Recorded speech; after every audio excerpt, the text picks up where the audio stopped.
Okay, breathe, Emma, breathe. You can fix this. Stub toe, throbbing, check. No cash for fancy foot soaks, double check. But wait, isn't there a grandma somewhere with a magic potion for this? Yeah, no thanks. Some home remedies sound more like torture than a cure. But wait, there has to be some truth in there, right? Turns out, there are actually home remedies that science actually backs up. So ditch the weird stuff and let's get hacking. Coming in at number 5, we have honey for sore throats. Scratchy throat got you croaking like a frog? Skip the cough syrup and grab the honey. Studies show it soothes irritation just as well, and tastes way better.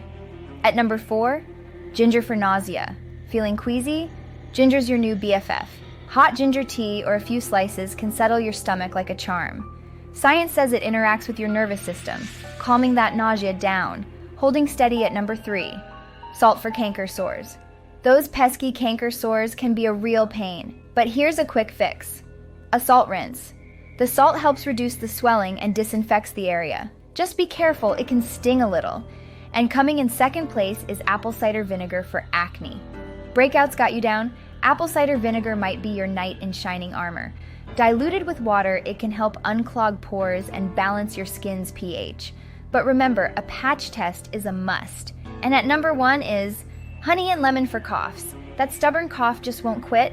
Honey and lemon to the rescue. The honey soothes while the lemon loosens mucus. Mix them up in warm water for a soothing and delicious remedy. See? Home remedies don't have to be weird. There's a whole treasure trove of natural ways to feel better, often right in your kitchen. So ditch the weird stuff and try these home hacks. Remember, these are remedies, not cures. So consult a doctor for serious issues. But for those everyday ouchies, these might just be your new go-to. Like, follow and subscribe for more fun hacks and health tips.